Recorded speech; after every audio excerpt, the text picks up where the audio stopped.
አይን ግን አይደለም። ይህን በደንብ ማወቅ አለብን። ስለዚህ እግዚአብሔር አምላክ ያያል፣ ግን እንደ ሰው አይነት አይን አለው፣ ሁለት አይን፣ እንደ ሰው አይነት ሁለት ጆሮ ነው ያለው ብሎ መናገር ግን ኑፋቄ ነው፣ ክህደት ነው፣ የተወገዘም ተግባር ነው። ትንሽ ከዚህ ቀጠል ያለውን ትምህርት እንማማር ይሻላል። ወንድማችን ታላቁ እስኪመጣ ድረስ የትላንትናውን ከለሳ ጋር የተስተነገፋ እናድርግና ሲመጣ ደግሞ ታላቁ ደግሞ ይቀጥላል ማለት ነው። እሺ ኮመንት ላይ ያላችሁ ሞዴሬተሮች ካላችሁ ኮመንቱን አጥፉላቸውና ሀሳባቸው ተሰብስበው እንዲማሩ ለዛ ብታረጉላቸው መልካም ነው። ታላቁ ሲመጣ እናስገባዋለን፣ እኛ ግን ትምህርታችንን እንቀጥል ማለት ነው። እሺ ትናንት ያነሳ ነው ምንድን ነው? እግዚአብሔር እንደ ሰው አይነት እጅ አለው፣ እንደ ሰው አይነት አይን አለው፣ እንደ ሰው አይነት ደግሞ ጆሮ አለው ብሎ መናገር ይባላል።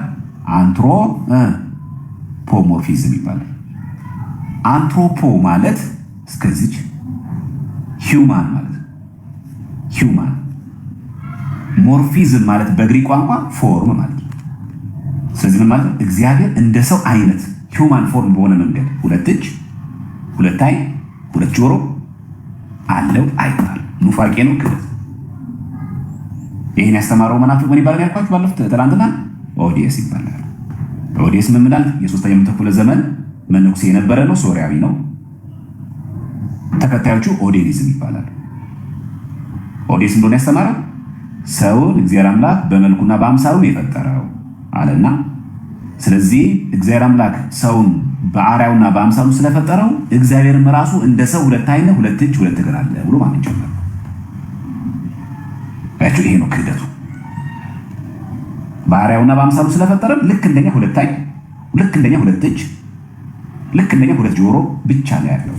በአርአያው ሰጠ። እሱ ልክ እንደ ሰው ነው፣ ሂውማን ፎርም ነው እግዚአብሔር ራሱ ብሎ መለኮትን በዚህ የደመደመ መናፍቅ ነው። እሺ ስለ አካል ስናወራ ምን እያልን ነው ታዲያ? አካል መበተን አለበት። ትላንት ታላቁ ሲነግር እየሰማ ሰው ካለ የባህሪ መገለጫ መታያ መሰረት ነው። ምን አካል ማለት የሥላሴ አካል አለ። ማን የሚል? አብ፣ ወልድ፣ መንፈስ ቅዱስ። በባህሪ ስንት ናቸው? አንድ። ለምሳሌ አካል ስንል ምን ማለታችን ነው? አበበ፣ በቀለ፣ በቀለች። እነዚህ ሶስት ሰዎች ምን ወስዳቸው? ሶስት ሰዎች አሉ እዚህ ጋር አበበ፣ በቀለ፣ በቀለች። እነዚህ ሶስቱ ምንድን ናቸው? ሶስት አካላት። ባህሪያቸው ግን ምንድን ነው? ሰው ናቸው። ሰው ሆኖ ግን ወደ አካል ስንተነትነው አበበም ሰው ነው፣ በቀለም ሰው ነው፣ በቀለችም ሰው ናት። ግን ስንት አካላት ናቸው? ሶስት አካላት ናቸው። የጋራ ጉዳያቸው ምንድን ነው? ሰብአዊ ሰው ናቸው። አካል ሶስት ሆኖ ባህሪው ግን ምን የሚል ነው? ሰው። እግዚአብሔር አብ፣ ወልድ፣ መንፈስ። ይሄ እየመሰልን አይደለም፣ ሎቱ ስብሐት እንደዚህ እየመሰልን አይደለም። አካልና ባህሪ እንድትለዩ ነው እንጂ እኚህ ሶስት ሰዎች ሥላሴ ነው እያልኩ አይደለም። በዚህ እንዳትወስዱት። እያልን ያለ ነው ምንድን ነው? አካልና ባህሪ እንድትለዩ ነው። ሰብአዊ ባህሪ የሚባል አለ፣ የተለያየ ሰው ግን አለ። ኢትዮጵያ ውስጥ ስንት ሰው አለ? 130 ሚሊዮን እንደው ቢጠበቀው ብለን እንደዚህ ብለን ብንወስደው 130 ሚሊዮን ህዝብ አለ። 130 ሚሊዮን አካል አለ። ግን 130 ሚሊዮን ምንድን ነው? ሰው። ባህሪው ምንድን ነው? አንድ ሰው ነው። በአፋር፣ በትግራይ፣ በአማራ፣ በቤኒሻንጉል፣ በሐረሪ፣ በደቡብ የሚገኝ አጠቃላይ ኢትዮጵያ ህዝብ 180 ሚሊዮን ህዝብ ይገኛል። ይሄ ሁሉ ሰው ስም አለ። ይሄ ሁሉ ሰው የራሱ አካል አለ፣ የራሱ ባህሪ ግን ነው። አንድ ሰው ብንወቅሰው ምንድን ነው? በባህሪው ሰው የሚመለከት በአመለካከት እገሌ አመለካከቱ ያናዳል ነው የሚባለው እንጂ ባህሪው አይባልም። ማለት ያለብን ጸባይ ነው። አመልካየን ክፉ አመልካየን ጸባይ ነው እንጂ ባህሪው ሰው ነው።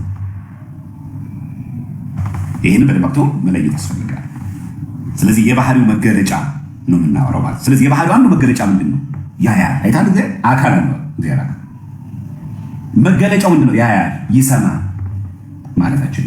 ለእኛ ሲሆንስ አበበ፣ በቀለ ምናምን የሚሆኑት እጅ፣ እግር ምናምን ያላቸው የጎደላቸው ሰውነት አካል ካለ አካለ ጎደሎ ተብሎ ይጠራሉ። ይሄንን ስለዚህ ምን አይነት ባህሪ ያለው ግን መለኮት ሥላሴ መለኮታዊ ባህሪ። ይሄንን ካየን በመጽሐፍ ቅዱስ ያሉት ገጸ ንባቦች ትናንትና እንዳየ ነው የተወሰኑ ነጥቦች እስቲ ክፍል በክፍል እያደረግን እንመልከታቸው። ትናንትና እንደምታውቁት የእግዚአብሔርን አካላት የምናይበትና የምንተረጉምበት መንገድ ጥንቃቄ የሚጎለው ከሆነ ወደ ስህተት ውስጥ እንገባለን ብለን ነበር። ለአመለጣችሁ ሰዎችም ክለሳ እንዲሆን ነው ዛሬ የምናነሳው። አልደግምም ካሁን በኋላ ልብ ብላችሁ ስሙ፣ ነጥቤ ብላችሁ ስሙ። በኋላ ብንጠየቅ እንጀል እንዳንመለስ ነው ባጭሩ። ያነሳነው የመጀመሪያ ምንድነው? ኦሪት ዘጸአት ላይ ያለው ኦሪት ዘጸአት ላይ ያነሳንና ኦሪት ዘጸአት ምዕራፍ ስንት ላይ? 7 ላይ ያለው ኦሪት ዘጸአት ምዕራፍ 7 ላይ እንዲህ የሚል ቃል እናገኛለን። ዘጸአት 7 ላይ ኦሪት ዘጸአት ምዕራፍ 7 ቁጥር 5 ላይ ልብ ብሎ 5 ላይ ግብፃውያንን እጄን በግብፅ ላይ በዘረጋሁ ጊዜ የእስራኤልንም ልጆች ከመካከላቸው ባወጣሁ ጊዜ እኔ እግዚአብሔር እንደሆንኩ ያውቃሉ። አሁን ይህን ተናጋሪ ማለት እግዚአብሔር። ልብ በሉ ግብፃውያንም ይላል እጄን በግብፅ ላይ በዘረጋሁ ጊዜ የእስራኤልንም ልጆች ከመካከላቸው ባወጣሁ ጊዜ እኔ እግዚአብሔር እንደሆንኩ ያውቃሉ። ስለዚህ እጄን እያለ ያለው ማለት ራሱ እግዚአብሔር። ምንድን ነው እጁ በዘረጋው ሲል ምን ማለት ነው? ይሄን እጃችን እንደዚህ አድርገን እንደዚህ እንደምንዘረጋው ነው። ለዚህ ነው መጽሐፍ ቅዱስ ትርጓሜ ያስፈልገዋል፣ አንድምታ ያስፈልገዋል ነው። ለዚህ ነው። ስለዚህ ምን እናደርጋለን? እንዲህ ሲገጥመን ትርጓሜ አንድምታ ላይ እንሄድና ኦሪት ዘጸአትን ምዕራፍ 7 ቁጥር 5 ያለውን አንድምታ ማየት ነው።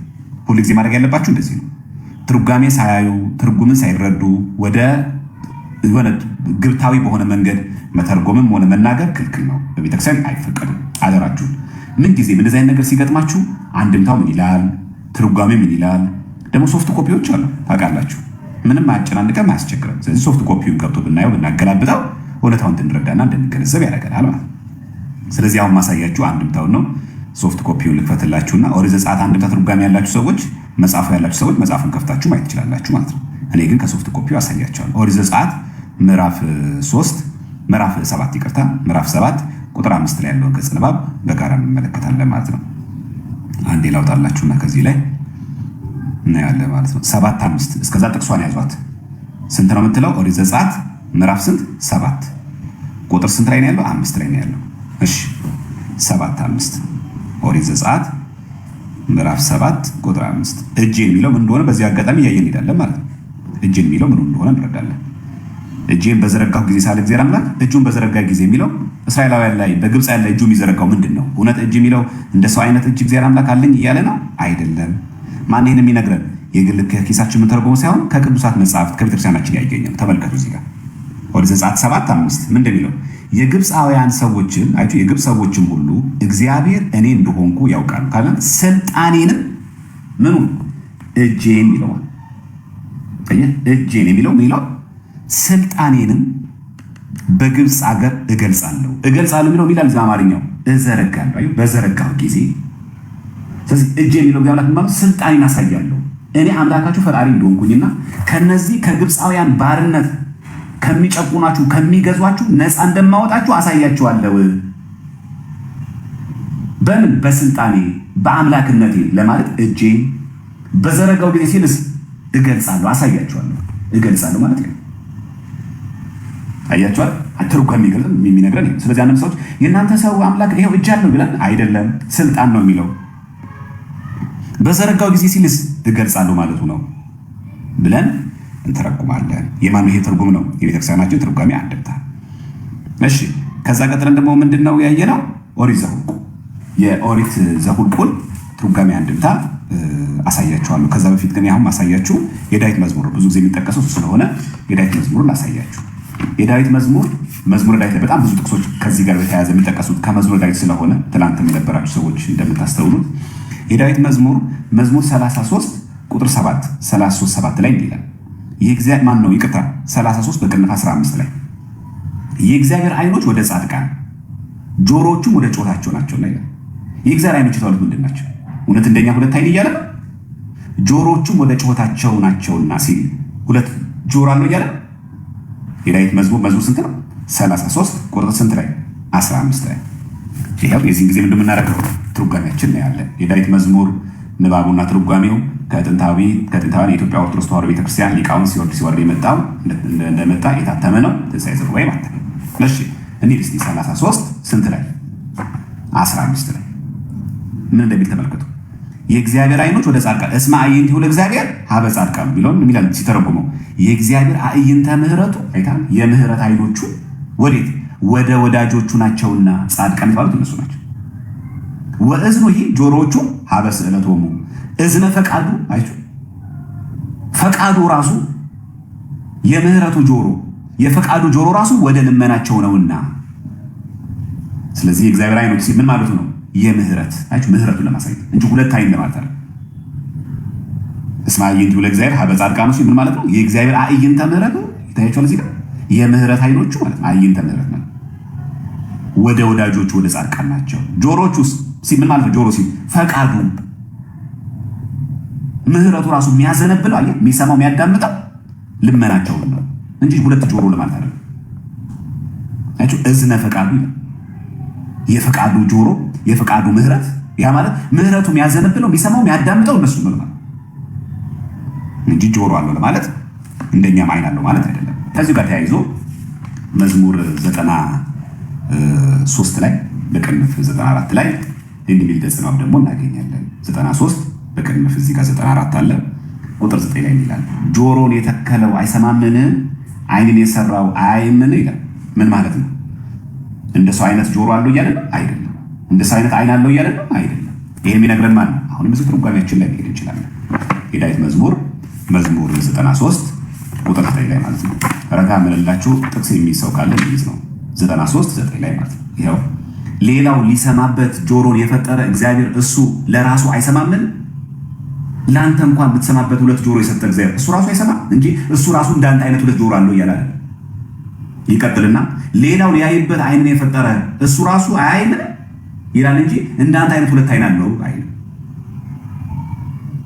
ስለዚህ ይህን በደንብ ልናቅና ልንገነዘብ ይገባል። አነሳን ማለት ነው። እሺ አሁን እንግዲህ የእግዚአብሔርን አይኖች በተመለከተ መጽሐፍ ቅዱስ እንዴት እንደሚተረጉም አየንና ዛሬ ደግሞ አንድ ጥቅስ ደግሞ እስቲ ጨመር እናድርግና ጥቅሶቹ እንዴት እንደሚሄዱ እንዴት እንደሚገነዘቡ ደግሞ እናያለን። እዚህ ዘዳግም ላይ ኦሪት ዘዳግም ምዕራፍ 32 ኦሪት ዘዳግም ምዕራፍ 32 ቁጥር 40 ላይ ደግሞ እንዲህ እናገኛለን። እጄን ወደ ሰማይ ዘረጋለሁና እጄ ለምንም ነው ስልጣኔ ይላል እገልጻለሁ ማለቱ ነው እንጂ ልክ እንደ ሰው እንደዚህ ጀምሮ አይደለም። የሚገርመው እዚህ ኦሪት ዘዳግም ምዕራፍ 32 ላይ ዙሪያ ቁጥር 11 ላይ ምን እንደሚለው ንስር ጫጭቶቹን እንደሚያወጣ በእነርሱም ላይ እንደሚሰፍ ክንፎቹን ዘርግቶ ወሰዳቸው፣ በክንፎቹም አሰራቸው ይላል። እግዚአብሔር አምላክ ክንፍ አለው እያለ ነው እና ክንፎቹን አድርጎ ዘርግቷል። እንደዚህ ብድግ አድርጎ አሞራ ምናምን ብድግ አድርጎ እንደዚህ ብድግ አድርጎ እግዚአብሔር አምላክ ወሰዳቸው ማለት ነው። ምን ማለት ነው? ክንፎቹን ዘርግቶ ወሰዳቸው ሲል በክንፎቹ ማዘላቸው ሲልስ ምን ማለት ነው? ይሄን ደግሞ እንመለከታለን ማለት ነው። ከትርጓሜያችን አንድምታው እናወጣውና ቤተክርስቲያናችን እንዴት እንደምትተረጉም ደግሞ እንመለከታለን ማለት ነው። ትርጓሜ ምን አክል ጠቃሚታ እንዳለው በዚህ አጋጣሚ እናያለን። ስለዚህ አንድምታውን ላምጣላችሁ፣ የኦሪት ዘዳግምን አንድምታ ላምጣላችሁ። አንድ ይጠብቁ።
እሺ ይቅርታ፣ ኦሪት ዘዳግም ላይ ስለሚገኝ እችን ቃል በደንብ ትናንት ላልነበራችሁ ሰዎች ንስር ጫጭቶቹ እንደሚያወጣ በእነርሱም እንደሚሰፍ ክንፎቹን ዘርግቶ ወሰዳቸው ይላል።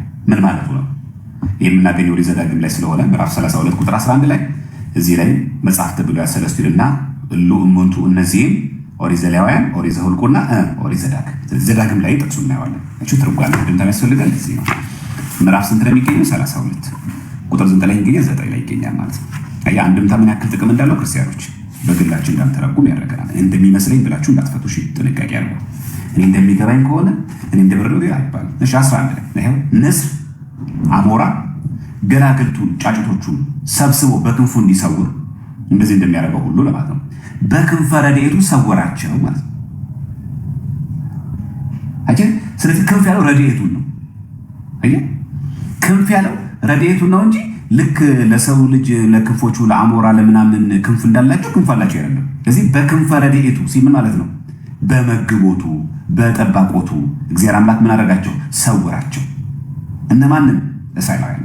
ከዛስ በጎኑም ይላል ማን? ይሄ አሞራ ንስር ማለት በጎኑ ነው ያደርጋል። ገላግልቱን ጫጩቶቹን እንዲያቅፍ እንደሚያቅፈው ሁሉ በገበው ረድኤቱ በረድኤቱ ጎን አቅፎ ደግፎ ከግብፅ አወጣቸው። እንዲህ ክልል ያደረጋቸው ከጠላቶቻቸው እጅ ሰውሮ ከግብፅ ሰውሮ እግዚአብሔር እቅፍ አድርጎ አወጣቸው። ረድኤቱ ለመለስ ትርጓሜያችን ይገልጽ ይሄን ነው። ገጽ 170 ላይ። ስለዚህ እግዚአብሔር ክንፍ ስንል ስለ ክንፍ እያወራን አይደለም። ስለዚህ እጅ አነሳን፣ ክንፍ አነሳን። እሺ ላባ ደግሞ እናንሳ። እንዲህ ደግሞ እናገኛለን በዳዊት መዝሙር ላይ ሁላችን ከክፉ ለመጠበቅ ፈተናም ሲገጥመን የምንጸልያ ጸሎት አለች። መዝሙር 90 ላይ ማለት ነው። የዳዊት መዝሙር 90 ላይ መዝሙር 90 ቁጥር 4 ተመልከቱ። በላባዎቹ ይጋርድሃል፣ በክንፎቹም በታች ትተማመናለህ ይላል። ፕሮቴስታንት ወገኖቻችን ይህ 66 መጽሐፍ ቅዱስ ላይ የሚገኝ ነው። የዳዊት መዝሙር ምዕራፍ 90 ቁጥር 4 ላይ በላባዎቹ ይጋርዳል ሲል እግዚአብሔር አምላክ ላባዎቹ የሚለው የትኛው ነው? እግዚአብሔር ላባ አለ እንደ አዋፋት በክንፎቹ በታች ትተማመናለህ ይላል። ክንፎች ያሉት እግዚአብሔር አምላክ ያቺ። ለዚህ ነው ትርጓሜ አንድምታ ያስፈልገን። መጽሐፍ ቅዱስ ብቻ ቢሉ የቱ ጋር ነው? ላባ ስል እኮ እንዲህ እያልኩ ነው፣ ክንፍ ስል እኮ እንዲህ እያልኩ ነው የቱ ጋር? እሺ እንመልከቱ። የዳዊት መዝሙር 90 የዳዊት መዝሙር ምዕራፍ 90 ላባዎቹ ሲል ምን ማለት እንደሆነ እንድንረዳ ነው። ቁጥር 4 ላይ ተመልከቱ። እዚህ ጋር ምን እንደሚል በላባዎቹ ሲል በጽላሎተ ረድኤቱ። አየህ፣ በረድኤቱ ጥላ ለማለት ልክ ላባ እንደሚጋርድ ጥላ እንደሚፈጥር ክንፍ ሲበር ሲዘረጋ ላባው ጽላሎት ማለት ጥላ ማለት በጥላዎቹ በረድኤቱ ጥላ ከመከራ ይሰውራል። ክንፍ ሲልስ በክንፈ ረድኤቱ በረድኤቱ ክንፍ ትጠበቃል። ስለ ረድኤቱ ነው የሚያወራው፣ ስለ መግቦቱ ነው የሚያወራው እንጂ በቁሙ ላባ በቁሙ ክንፉ ነው አይደለም። ስለዚህ በጽላሎተ ረድኤቱ በረድኤቱ ጥላ ከመከራው ይሰውራል። ከዛስ በክንፈ ረድኤቱ በረድኤቱ ክንፍ ደግሞ ይጠብቃል። ተጠብቀን ትኖራለህ። እሱን ተማመን ለማለት ነው። ይሄ አሁን ስለዚህ ስለ ክንፍ ሲያወራ ስለ ክንፍ እያወራ ነው ብለን እንረዳለን። ስለ ላባም ሲያወራ ስለ ላባም እንረዳለን። እሺ ሌላው ደግሞ ስለ ቅንድቦች ደግሞ እዚህ ላይ መዝሙር ላይ ያወራል። ትናንትና ለነበራችሁ ሰዎችም ክለሳ ነው፣ ላልነበራችሁ ሰዎች ደግሞ ይሄው እንደለመደባችሁ ደግሞ ደገሙ በሉ። መዝሙር 10 ቁጥር 4 ላይ እግዚአብሔር በተቀደሰው መቅደሱ ነው ይልና እግዚአብሔር ዙፋኑ በሰማይ ነው። እሺ አይኖቹ ወደ ድሃ ይመለከታሉ፣ ቅንድቦቹ የሰው ልጆችን ይመረምራሉ። ቅንድቦቹ ማለት ነው አይኖቹ ወደ ድሃ ይመለከታሉ ሲል እውነት የኛ ሁለት አይን አለው እግዚአብሔር አምላክ እያለ ነው። አይኖቹም ይላል ከእንደገናስ ቅንድቦቹም የሰው ልጆችን ይመረምራሉ ይላል። ቅንድቦቹ ምንድን ናቸው? አሁንም በተመሳሳይ የዳዊት መዝሙር ላይ ስለሚገኝ ቃሉ የዳዊት መዝሙር ምዕራፍ 10 ላይ ይሄንን ገጽ በከፍተን እናያለን። የዳዊት መዝሙር ምዕራፍ 10 ቁጥር 4 ላይ ማለት ነው። 10:4 ላይ ማለት ነው። እሺ እንሂድ እስቲ 10:4 ላይ ቅንድቦቹ ምን እንደሚል ተመልከቱ። እሺ አይኖቹ ይሄው ተመልከቱ ሰውን ይመረምራሉ። ቅንድቦቹ ሲልስ በቀራነት ይላል። በቅንድብ መላ ባህሪውን ማወቁን መናገር ነው። አይታ እኔ ሁሉን ነገር ነው ማቀው ለማለት ሰው በአይን ጥቅሻ እንዲጠቅሱ ማለት በከንፈር ንክሻ ከንፈሩን ነክሱ የሚሰራውን እግዚአብሔር አምላክ ያውቃል ለማለት ቅንድብ አለ። በቅንድብ ምን ቅንድብ ሲል ምን ማለት ነው? መላ ባህሪውን ማወቁን መናገር ሁሉን ነው ማቀው። ከራስ ፀጉር እስከ እግር ጥፍር መላ ውስጥ ያለው አንጀት ኩላሊት ያጤሰውን ልቦና ያመላለሰው በሙሉ አውቃለሁ። ቅንድብ ቢለው ያለ መላው ባህሪውን ማወቁን መናገር እንጂ እግዚአብሔር አምላክ እንደሰው አይነት አይን እንደሰው አይነት ቅንድብ አለው ማለት አይደለም። አያችሁ በቅንድብ በቀራንብት ማለት ቅንድብ ማለት መላ ባህሪውን ማወቁን መናገር ነው። እውነትች ቤተክርስቲያን የሰጠን እግዚአብሔር ስሙ የተመሰገነ ነው። ሰው በአይን ጥቅሻ በከንፈር ንክሻ የሚሰራው ተናግረህ እኮ አይደለም። ገና በአይን የምታስተላልፈው መልዕክት ራሱን ያውቃል። ገና ጥርስን ስትነክስ ራሱ ምን እያልክ እንደሆነ ራሱ ይገባኛል። አያችሁ በቀራንብት የሚለው ቃል በቅንድቦቹ ምን ያደርጋሉ? የሰው ልጆችን ይመረምራሉ። አይኖቹ ወደ ድሃ ይመለከታሉ፣ ቅንድቦቹ ደግሞ የሰው ልጆችን ይመረምራሉ። ስለዚህ ቅንድብ ሲል ሁሉን ነገር መመርመሩ መናገር ነው እንጂ እግዚአብሔር በአይን ጥቅሻ በከንፈር ንክሻ ምንሰራትን ስራ ሁሉ እሱ ያውቃል ማለት ነው እንጂ እንደ ሰው ቅንድብ እንደ ሰው አይን አለው ማለት አይደለም። ኔክስት መዝሙር 131 ቁጥር ስንት ላይ? 7 ላይ። መዝሙር 131 ቁጥር 7 ላይ ያው 131 ቁጥር 7 ላይ ምን ይላል? ወደ ማደሪያዎቹ እንገባለን፣ እግሮቹ በሚቆሙበት ስፍራ እንሰግዳለን። ማደሪያ ቤት ነው። እግሮቹ የሚቆሙት እንዴት ነው? የቱ ጋር ነው እግዚአብሔር? አሁን እግር ሲባል እንደኛ እግር ነው ያለው። ምክንያቱም እግሮቹ የሚቆሙበት ስፍራ እንሰግዳለን ይላል። የዳዊት መዝሙር 131 ቁጥር 7። አይ ቅድም ላባ ክንፍ ምናምን ቅንድብ እያየን ነው አይደል? አሁን እየበተን ነው ያለ ነው። አሁን ደግሞ እግሮች ብሎ ደግሞ እንመልከት። የዳዊት መዝሙር ስንት ላይ ነው የሚገኘው? 131 ቁጥር ስንት ላይ ነው ያለው? 7 ላይ። ይኸው 131 7 ላይ ይኸው ወንሰግድ ውስተ መካን ሀበ ቆመ እግረ እግዚእነ ይላል። ወንሰግድ ማለት እንሰግዳለን። ውስተ መካን የት ቦታ? ሀበ ቆመ እግረ እግዚእነ የጌታችን እግር ወዴት? ወደ ቆመበት ወደ መንግስት ሰማያት እንሰግዳለን። ስለዚህ እግሮቹ ምን ማለት ነው? ወደ መንግስት ሰማያት ነው። አንድም ደግሞ ሁለተኛው ፍቺው እዚህ ጋር ነው። አንድም ብሎ ይላል እዚህ ጋር የጌታችን እግር በቆመበት እንሰግዳለን ማለት ይቺ ቀራንዮ ናት። ለድህነት ዓለም በምድር ማዕከለ ምድር በሆነችው በቀራንዮ ተሰቅሏል። እግሮቹ በመስቀል ላይ ቆሟል። ስለዚህ የጌታችን የክርስቶስ እግር በቆመበት እንሰግዳለን ማለት ይቺ ምንድን ናት ይላል? ቀራንዮ። ስለዚህ መጀመሪያ ማን ናት? መንግስት ሰማያት። ሁለተኛው በእግሮቹ ምን ለማለት ነው? ጌታችን ተሰቀለበት ማለት ነው። ይኸው እንጂ ልክ እዚህ ጋር ቅድመ ስጋዌ ግን ማለት ነው የጌታችን እግር ወደ ቆመበት ወደ መንግስት ሰማያት ማለት እንጂ ሁለት እግር አለው ማለት ነው። ይኸው ይሄን አየን። ስለዚህ እግዚአብሔር አምላክ አይኖቹ ያያሉ። እንደኛ አይነት ሁለት አይን ግን አለ። የኛ አይን ማለት ፊት ለፊት እንደዚህ ነው። ፊት ለፊት ከዚህ ጀርባ ያለውን አያውቅም። ከዚህ ቤት ጀርባ ያለውን ሌላ ሰፈር ያለውን አያውቅም። መርካቶ ሆኖ መገናኛ ያለውን አያውቅም። እግዚአብሔር ግን እንደዛ አይደለም። ሁሉ ነገር በሱ የተገለጠ ነው። ትናንት ምን ጠቅሰናል? ዕብራውያን መልእክት ራሱ ብርሃነ ዓለም ቅዱስ ጳውሎስ ያለምንም ትርጓሜ አንድምታ ይህንን ጥቅስ ያብራራ። በዕብራውያን መልእክቱ በምዕራፍ 4 ላይ እንዲህ የሚል ቃል ጠቅማል። ምዕራፍ 4 እዚህ ጋር እንደምትመለከቱት ቁጥር 13 ተመልከቱ። እንዲህ ይላል፣ እኛን በሚቆጣጠር ይላል በእርሱ አይኖቹ ፊት ሁሉ ነገር የተራቆተና የተገለጠ ነው እንጂ በእርሱ ፊት የተሰወረ ፍጥረት የለም። ጌታ በእግዚአብሔር ዘንድ ሁሉን እኛን በሚቆጣጠር ማን የሚቆጣጠር? እግዚአብሔር ሥላሴ ቅድስት ሥላሴ በእርሱ አይኖች ፊት ምን አይነት አይን ነው? ሁሉ ነገር የተራቆተ የተገለጠ ነው። እንዲህ ያለ ነው። በቃ ምንም የሚሰወር ነገር የለም። በእርሱ ፊት የተሰወረ ፍጥረት የለም ይላል። ማንም ይናገር የለም። ዕብራውያን መልእክት በቃ ምንም የተሰወረ የለም። ከእግዚአብሔር አይን ይሰወራል። በዚህ ጋር ደብቃለሁ ማለት አትችልም። እሺ አሁን ዛሬ ቀጠል የምናደርገው ደግሞ ትላንትና ያላየነው ነው። ምን ላይ? ራእይ ዮሐንስ ምዕራፍ 19 ላይ ያለው ገጽ ነው። ምዕራፍ 19 የራእይ ዮሐንስ ምዕራፍ 19 ቁጥር ራእይ ዮሐንስ ምዕራፍ 19 ቁጥር አለ አይመጣም አለየ እግራችን ይጠብቃል፣ እጃችን ይጠብቃል፣ ሰውነታችን ይጠብቃል። መኪና እያለፈ ከሆነ ቆይ እንዳትገጭ ብሎ ሰውነት ይጠብቃል። ማን? አይን። ልክ እንደዚህ ሁሉ አይን ሕዋሳትን እንደምትጠብቀው ሁሉ እኔንም ጠበቅከኝ አንተ እግዚአብሔር ለማለት ነው። እንደ አይን ብሌን ማለት ያለው አንድም እሷ በሽፋሽፍት እንድጠብቅ ልክፉ ነገር አይናችን ላይ ምናምን ሲረግ አይናችን ጭፍን እናደርግ የለ መል በሽፋሽፍት ጠበቅከኝ ከመወለተ አይን እንደ አይን ልጅ አድርገህ ጠበቅከኝ።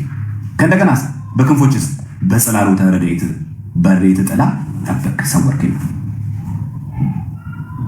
ስለዚህ እንደ አይን ብሌን ሲባል አይን የሰውነት ክፍሎቻችንን በሙሉ እጃችን፣ እግራችን ወደ ገደል እንዳይገባ፣ እሳት ውስጥ እንዳይገባ፣ እንዳይጎዳ፣ እንዳይቃጠል፣ እንዳይገጭ፣ ጉዳት እንዳይደርስበት እንደሚጠብቅ ሁሉ አንተ እንደተጠበቅከኝ እንደ አይን ብሌን ጠበቅከኝ ማለት ነው። ይህን ነገር በደንብ አድርገን ተረዳማል። እሺ አሁን ደግሞ ወደ ትንቢተ ዘካርያስ ደግሞ ወሰዳችሁ። ትንቢተ ዘካርያስ ላይ ደግሞ ከዚህ በፊትም ራቅ ያለ ጊዜ ይሆናል ወይ ደግሞ ቀረብ አድርጋችሁ ሰምታችሁትም ሊሆን ይችላል። የትንቢተ ዘካርያስ ምዕራፍ 2 ቁጥር 7 ላይ ያለው ይኸው ትንቢተ ዘካርያስ ምዕራፍ 2 ቁጥር 7 ላይ 8 ላይ ያለው እንዲህ ይለናል። የሰራዊት ጌታ እግዚአብሔር እንዲህ ይላልና ከክብሩ በኋላ ወደ በዙባቸው ወደ በዘበዟችሁ አሕዛብ ልኮኛል። የሚነካችሁ የአይኑን ብሌን እንደሚነካ ነውና። ታያችኋል። እዚህ ጋር የሚነካችሁ የአይኑን ብሌን እንደሚነካ እግዚአብሔር የአይን ብሌን አለው። የአይኑን ብሌን ነው ደግሞ እዚህ ጋር በግልጽ የሚነካችሁ እኛን የሚነካ የአይኑን ብሌንን የሚነካ ነውና።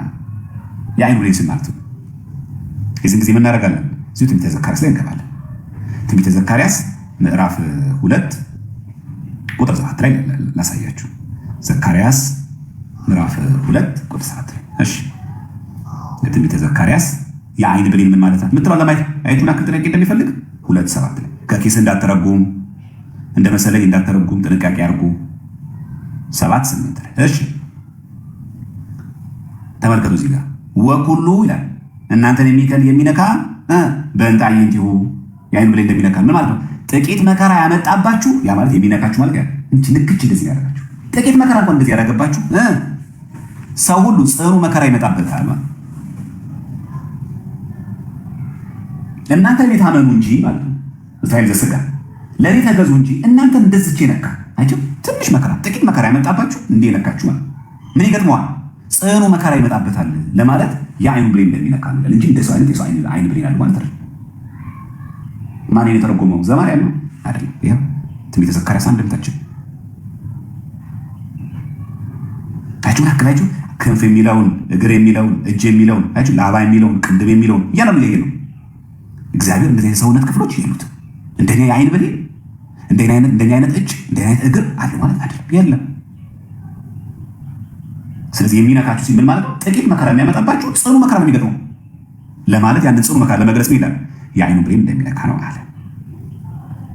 ስለዚህ ይህን ነገር በደንብ አድርገን እንድንሰበሰብ እንድንረዳ ያደርጋል ማለት ነው። እሺ ይህንን ካየን ከዚህ ቀጥሎ ደግሞ እግዚአብሔር ይስቅባችኋል ሲል ማለት ነው። ታዲያ ደግሞ ይኸው እንመልከት። ደግሞ ይህን የምናገኘው የዳዊት መዝሙር ላይ ነው። መዝሙር ዳዊት 36 ላይ ነው የምናገኘው። መጀመሪያ ገጸ ንባብ መዝሙር 36 እዚህ ላይ ቁጥር 13 ተመልከቱ። እንደዚህ ይላል እግዚአብሔር ይስቅበታል ቀኑ እንደሚደርስ አውቆ አይቷል ነው። እግዚአብሔር ይስቅበታል ማለት እግዚአብሔር ማከተሉ እንደሰው ይስቃል ማለት ነው። እስቲ ፕሮቴስታንቶች ሊገሩ እግዚአብሔር ይስቅበታል ሲል ማለት ነው እግዚአብሔር እንደሰው ይስቃል ማለት ነው። ያለምንም ትርጓሜ መጽሐፍ ቅዱስ እንረዳ እያላችሁ እሺ፣ ያለምንም ትርጓሜ ነገሩ እግዚአብሔር ይስቅበታል ሲል ማለት ነው። ይኸው ቃሉ ተሰደሱ ጻፉት ላይ ነው ቃሉ እግዚአብሔር ይስቅበታል ነው። እግዚአብሔር ሰው ላይ ይሳለቃል፣ ሰው ላይ ይስቃል እግዚአብሔር። ለምን ነገራችን ላይ እግዚአብሔር መሳቅ አይስማማው ምን ነው? አንድ ሰው ሳቀ ማለት አያውቅም ማለት ለምን የማታውቀው ነገር ሰው ሲነጋለን ከቶ ለምትስቀው ወይ አንተ እንዲሁ ለምትገልጸው አልመሰለኝም ብለን ያልገመትነውን ያላሰብነውን የማናውቀው ነገር ሰው ሲነጋለን ከቶ ለምትስቀው። እግዚአብሔር ግን የማያውቀው ነገር የለማ። ስለዚህ ገና ይስቃል አይባልም። አይ ለባህሩ ያስማማው። አሁን የምታውቁትን ቀን ሰው ይቀልድላችሁ ደስ እንዲለው ብላችሁ እንጂ መስቁ ተስቃላችሁ ከልብ ይሆናል አትስቁም። ለምን ታውቁታላችሁ? ሳቃችን እኮ የሚመጣው በጣም ከውስጣችን ከትለን እኮ መስቀው ያልገመትነው ያላሰብነው ነገር ግጥም ነው ስናይ ፍርስ ብለን እንስቃለን። ስለዚህ መሳቃችንን ያሳያል፣ አለማወቃችንን ያሳያል። በማናውቀው መልክ በሌላ መንገድ ሲቀርጽ አሳቀን ማለት። እግዚአብሔር ግን የማያውቀው ነገር የለማ። ስለዚህ ለእግዚአብሔር ይስቅበታል አይስማማም። ስለዚህ ምን ማለት ታዲያ እግዚአብሔር ይስቅበታል ሲል እንደሱ ሳቀ አይደለም። ለምን እግዚአብሔር የማያውቀው ነገር የለማ። ታዲያ ቃሉ ምን ማለት ነው? ይሄን ፕሮግራማችን እንመልከት። እግዚአብሔር ይስቅበታል ሲል የዳዊት መዝሙር ስንት ነው? 36 ቁጥር ስንት ላይ? 13 አብራችሁ እየተከተላችሁ ደምስሙ 7 ምዕራፍ 36 ቁጥር ስንት ላይ? 13 እግዚአብሔር ይስቅበታል ሲል ምን ማለት እንደሆነ እሺ። እግዚአብሔር ይስቆ ይላል እዚህ ከትርጓሜው። እግዚአብሔር ግን ነገሩን እንደዋዛ ያይበታል። እንደዋዛ በቃ ተወው ብሎ ዝም ይለዋል። እቺ ይስቅበታል። እቺ ቃል በቃ አይቱ ነገርን እንደዋዛ ማየት፣ ጸሎትን አለመስማት ይንቃል፣ በቃ ይተዋል። አሁን የምትመለሰው ስንት ጊዜ ነግሬ ስንት ጊዜ ነቢያትን ልኬ መምህራን ልኬ አሁን የምትመለሰው ሲጨንቀን ወደ እኔ ጋር የምትመጣው መግቢያ መውጫውን ስታሄድ ነው የምትመጣው። እኔ ጋር የምትጸልየው እግዚአብሔር ነገሩን እንደዋዛ ያይበታል። እች የሚል ለማለት ሚላል እግዚአብሔር ይስቆ አይ እግዚአብሔር ይስቅባቸው። አሁን ማንሰማህን በቃ መጥፋ ያደርሷል። ለዛ ነው ቃሉ ራሱ ዝቅ ራሱ ታነቡ እግዚአብሔር ይስቅበታል ካልዋል ነው ያልቀጥም ቃሉ እንደሚደርስ አይቷልና በቃ አሁን ነው ማጠፋ በለተ ሞት እኮ ደረሰ። በቃ አልሰማም እኔ ብያለሁ፣ መምህራን ልኬብሃለሁ፣ አልሰበክም፣ አልመለስም ወደ ንስሐ ብለሃል። ነገሩን እንደዋዛ ያይበታል። አይታችኋል እዚህ ጋር እግዚአብሔር ሲስቆ የሚለው ነገሩን እንደዋዛ ያይበታል ማለት ነው እንጂ እግዚአብሔር ከተሉ ይስቃል ማለት ነው። በግዕዝ እግዚአብሔር ይስቆዋል የሚለው በዕብራይስጥ ራሱ ብትመለከቱት ይስቆ የሚለው ሰሐቅ ነው። ሰሐቅ ማለት መሳቅ ማለት የዕብራይስጥ ራሱ ሰሐቅ ነው። እቺ ማየት ትፈልጋላችሁ? እሺ አንድ ልጨምርና አሳያችኋለሁ። በዕብራይስጡ ማየት ከፈለጋችሁ አሁንም እዚህ ላይ መዝሙር ላይ ይውቃል። መዝሙር ዳዊት ምዕራፍ 2 ላይ ቁጥር ስንት ላይ ያለላችሁ በጣም ነገርማችሁ 4 ላይ በሰማይ የሚኖር እርሱ ይስቃል ጌታም ይሳለቅባቸው። በሰማይ ኖር እሱ ይስቃል ማለት ነው። እግዚአብሔር አምላክ እንደ ሰው ይስቃል ከተሮ አይ ሎቱ ሰው ለምን አይስማማውማ? እግዚአብሔር የማያውቀው ነገር የለማ። የሚስቅ እኮ የማያውቀው ነገር ስላለ ነው። ስለዚህ ለእግዚአብሔር ይስቅበታል ብሎ አይነገርለትም፣ ግን ይስቅበታል። ይኸው በሰማይ ያለ መልአኩ ይሳለቅባቸዋል። ከዛስ እግዚአብሔር ይሳለቅባቸው ሲል ይዘብትባቸዋል። አሁን ተመልከቱ አንድምታው እንደሚል አሁን በመልአኩ በጌታም ሆነ በመልአክ ሳቅ ስላቅ ኑሮ አይደለም። አይታ መልአክም ሆነ ጌታም ሆነ አይስቁም፣ መላእክትም አይስቁም። አይታ ጌታም ሆነ ሳቅም ሆነ ስላቅ የለም፣ ኑሮ አይደለም። ለምንድን ነው? እግዚአብሔር ይፈርድባቸዋል። አይታ መልአኩ ታዞ ያጠፋቸዋልና እንዲህ አለ። እግዚአብሔር ስሙ የተመሰገነ ነው። አየህ ትርጓሜ እንዴት እንደሆነ። እግዚአብሔር ይስቃል በሰማይ ያለ ሲል ምን ማለት ነው? መልአክም ሆነ ጌታ ሳቅም ስላቅም ኑሮ አይደለም የለበትም። ምን ማለት ነው? እግዚአብሔር ይፈርድባቸዋል፣ መልአኩስ ታዞ ያጠፋቸዋልና። አይ መሳቅ ነው ካለ መሳለቅ ማለት ያ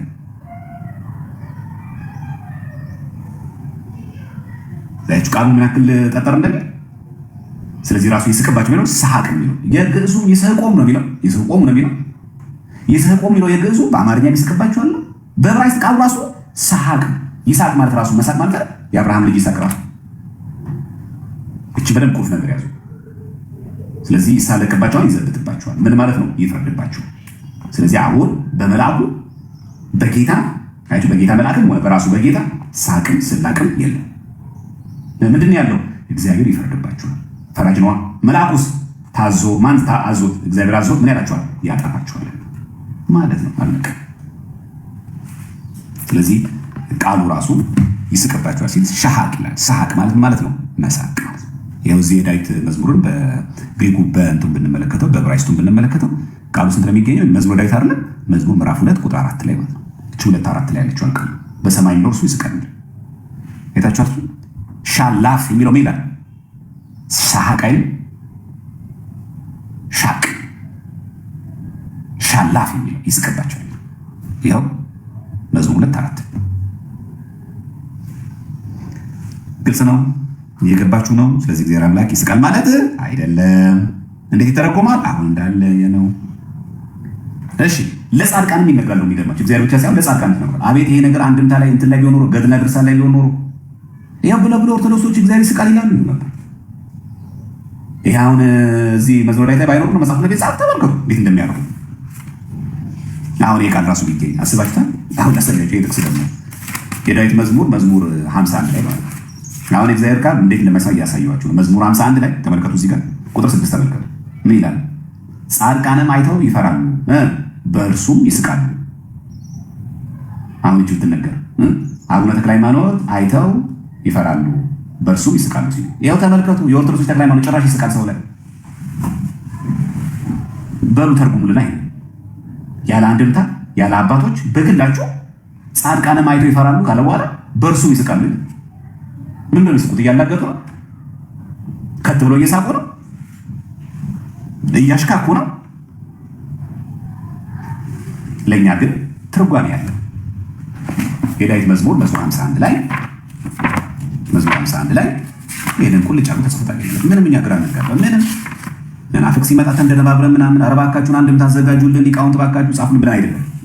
ቃሉን ታገኝታላችሁ 51:6 ላይ ያለው ጻድቃን አይተው ይፈራሉ በእርሱም ይስቃሉ። 51:6 ላይ ተመልከቱ።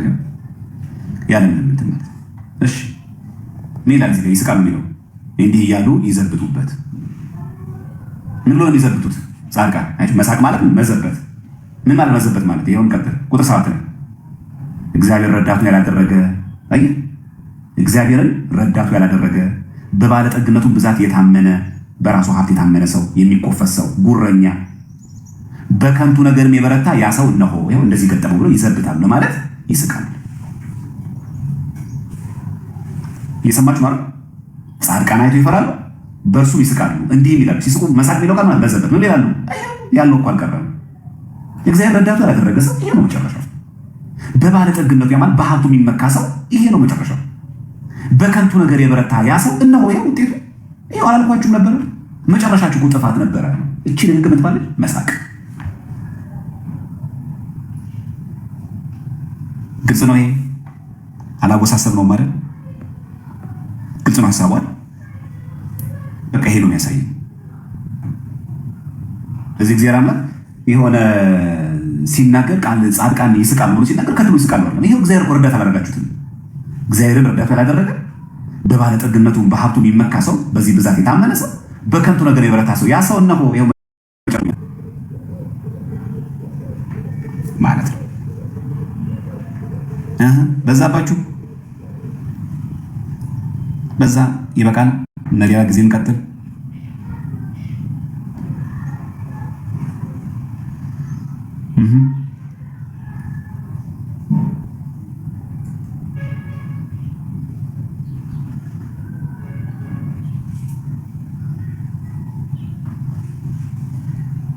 እንቀጥል። ግልጽ ነው። እየገባችሁ ነው። ማስታወሻ እየያዛችሁ ነው። አልጠጠረም አይደል?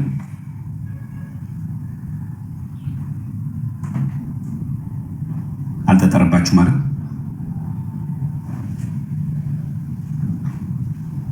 እሺ። ወደ ሃይማኖታዊ ደግሞ እንሂድ። ጥሩ ግልጽ ከሆነ አልቸኮልኩባችሁ ማለት። ስለዚህ የትም ቦታ ላይ እግዚአብሔር ይስቃል የሚል ቃል ብናገኝ እንደዚህ እጅ፣ እግር፣ ቅንድብ፣ ክንፍ አይቹ አሁን እንዴት ላባ የሚለው ቃል እንደሚተረጎም አይበደም። ብትን አድርገን ማይበል ብትን ማን ያለው ይሄው ትርጓሜ ያለ ከኪሳችን አይደለም። ይሄን በደንብ አድርጎ ማወቅ አለብን ማለት ነው። በጣም ጥንቃቄ ማድረግ ያስፈልጋል። በጣም ጥንቃቄ። ዝም ብሎ ዘለው እንዲህ ነው ምናምን የሚሉ ሰዎችን ሰምተን እንደው መሰነካከል የለብንም። እዚህ ጋር ያልገባው ሰው አለ፣ ያላብራራሁት ግራ የገባው ሰው አለ።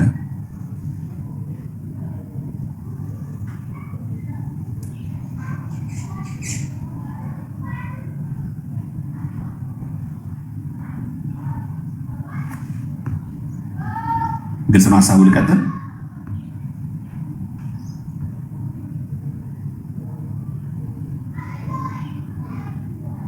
እሺ ወደ ሃይማኖታዊ ደግሞ እንግባ። ብዙ ሰው የሚያነሳው ሃይማኖታዊ ከዚህ ሁሉ በኋላ ወደ ሃይማኖታዊ ነው አይታችኋል። መጽሐፍ ቅዱሱን አይተን ገለጻው ገብቶን ካየን በኋላ እንደዛ እናደርጋለን። እሺ ኮመንት አጥፉላቸውና ሃይማኖታዊ ደግሞ ነው። ይሄ ሃይማኖት አበው ነው። ትንሣኤ ማተሚያ ዘጉባኤ የታተመ ነው። እስቲ ደግሞ ይሄን እንመልከት። ዘቴዎዶሲዮስ ሃይማኖት አበው ዘቴዎዶሲዮስ እሱ ላይ ያለውን እናያለን። ቴዎዶሲዮስ ዘእስክንድርያ። እሺ እዚህ ጋር በምንፈልግ ቴዎዶሲዮስ ዘእስክንድርያ። ቴዎዶጦስ ነው፣ ቴዎዶሲዮስ ነው ያልኳችሁ። ቴዎዶሲዮስ የምን የእስክንድርያ። ከግዕዝ ስንት ዘመኑ 340። ጥሩ 340 ጀምረን እኛ የምንፈልገው ግን ሙሉ ስላልሆነ ቃሏ የምትገኝበት ቦታ ላይ ብቻ አናያለን ማለት ነው። እሺ ምዕራፍ 83 የቴዎዶሲዮስ ምዕራፍ 83 ቁጥር 13 ነው። ቁጥር 13 በደንብ ስሙ። ይህ ነገር የድንቅ ሚስጥር ባለቤት ነገሩ የረቀቀ ታላቁ ነቢይ ኢሳያስ የተናገረውን ነገር እንስማው ዘንድ ያሳስበናል። ቀይ ግምጃ የለበሰ የሚመካ ከኤዶም የሚመጣ ይህ ሰው ማን ነው አለ። ባሶር ስጋ ተብሎ ይተረጎማል። ባሶር ማለት ስጋ ነው። አሁን ምን ማለት ነው? በደንብ ስሙ። እዚህ ጋር ትንቢተ ኢሳያስ ላይ ገጸ ንባብ አለ። ኢሳያስ 7:14 ላይ ያለ፣ ኢሳያስ 63 ላይ ያለ። ይህ ሰው ማን ነው? አሁን ቀይ ግምጃ የለበሰ ማለት ነው። ከኤዶም የመጣ ሰው ማን ነው ማለት ነው። ይህችን እንዲያስበደም አይመስላችሁ? ትርጓሜው ላይ ስላለ ማለት ነው። እዚህ ላይ ማለት ነው። መጀመሪያ ገጸ ንባቡን ላሳያችሁ በመጽሐፍ ውስጥ ላይ ያለው ማለት ነው። 63 አንድ ላይ አሁን ስለ ኤዶምያስ የሚያወራው 63 ላይ እናገኘዋለን። ትንቢተ ኢሳያስ ምዕራፍ 63 ላይ ይኸው ይህ ከኤዶምያስ ልብሱም የቀላ ከባሶር የሚመጣ አለባበሱ ያማረ በጉልበቱ ጽናት የሚራመድ ማን ነው? ማን ነው እሱ? ኢየሱስ ክርስቶስ። አይ ባሶር የሚለው ምኑን ነው? ስጋዊው። አይ ባሶር ማለት ስጋ ተብሎ ይተረጎማል። ባሶር ማለት ስጋ ነው። ስጋ የለበሰ ይሄ የቀላ የተባለው መለኮቱን ስጋ የተዋሃደ ማን ነው? በጉልበቱ ጽናት የሚራመድ ማን ነው? ይሄ በጽድቅ የምናገር ለማዳንም የምበረታ እኔ ነኝ ይላል። ስለማን ነው ትንቢት የተነገረው? ስለ ኢየሱስ ክርስቶስ። አየህ እንዴት አድርጎ ሜታፎሪክ መንገድ እንደገለጸው። ልብሱም የቀላ ይላል። በደም የጨቀየ ነው። ስለኛ ሲል ቀይ ግምጃ ለብሷል። አይ ልብሱም የቀላ ነው። ይሄ ልብሱ የቀላ የሚለው ቃል እዚህ ቃሉ ትንቢቱ ተፈጽሟል። ምን ላይ? የማቴዎስ ወንጌል ላይ ምዕራፍ 27 ላይ ነው። ይሄው የማቴዎስ ወንጌል ምዕራፍ 27 ላይ እዚህ ላይ ማለት ነው 27 28 ተመልከቱ። ጌታችን ምን ለብሷል? 27 28 ላይ ሚላል እዚህ ጋር ልብሱንም ገፈው ቀይ ልብስ አለበሱት። ይሄ ልብሱንም ገፈው ቀይ ልብስ አለበሱት። ስለዚህ ዳዊት እዚህ ትንቢተ ሚልክያስ ላይ ያለው ምዕራፍ 63 ላይ ያለው ይህ ቃሉ የተነገረለት የሁላችን አምላክ ከኤዶምያስ ልብሱም የቀላ ቀይ ግምጃ የለበሰው ከባሶር የሚመጣ ማለት ያለ በስጋ ማረም የተገለጠ ማለት አለባበሱ ያማረ ስግው ቃል በጉልበቱ ጽናት ማለት በመለኮታዊ ስልጣኑ የሚራመድ ማን ነው? ከዛ ላይ ለዚህ ቀሚሱ ስለምን ቀላ? ለምን ቀይ ግምጃ ለበሱ? ጌታ ልብሱስ በወይን መጥመቂያ እንደሚረገጥ ሰው ልብስ ስለምን መሰለ? ለምን በደም ጨቀየ? ስለናንተ እናንተ ሲል ነው፣ ስለ ድህነት ዓለም ሲል ነው። መጠመቂያውን ብቻዬን ረግጫለሁ አለ። ምን ማለት ነው? ሞቱን እኔ ብቻዬን ሞትላቸዋለሁ፣ ሌላ አብሮ ሊሞትላቸው አልፈልግም። እኔ ራሴ ሞቱ፣ እኔ ራሱ አዳም በል፣ እኔ ራሱ ክሳል ላይ መጠመቂያው ብቻዬን ረግጫለሁ። ከአሕዛብም አንድ ሰው ከኔ ጋር አልነበረም። አሁን ሜታፎሪክ በሆነ መንገድ ሊገለጽ ያለ እንጂ እግዚአብሔር ወጥቶ እንዲህ ቀይ ልብስ ለብሶ ታች ወርዶ ምናምን እንደዚህ እየረገጠ ምናምን አይደል። ትንቢቱ ለማን የተነገረው? ለኢየሱስ ክርስቶስ። ለኢየሱስ ክርስቶስ እዚህ ልብሱን አውልቀው እንደ የሸዋ ላይ ደፉበት። ቅዳሴያችን ላይ እንደዛ ነው። ቅዳሴያችን ላይ ማለት መጽሐፍ ቅዳሴያችን ላሳያችሁ የበለጠ ግልጽ እንዲሆን።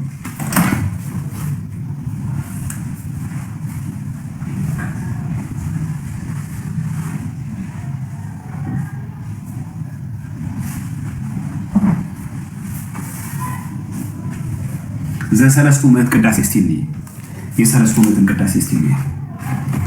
ይኸውና ይሄ መጽሐፈ ቅዳሴ ጉልህ በግዕዝና በአማርኛ እዚህ ጋር እስቲ የሰለስቱ ምዕት ቅዳሴ ላሳያችሁ። መጀመሪያ እንዴት አድርገው በሆነ ያውን ቀይ ግምጃ እንዴት እንደለበሰ የሚያሳየው የሰለስቱ ምዕት ቅዳሴ ይሄ ነው።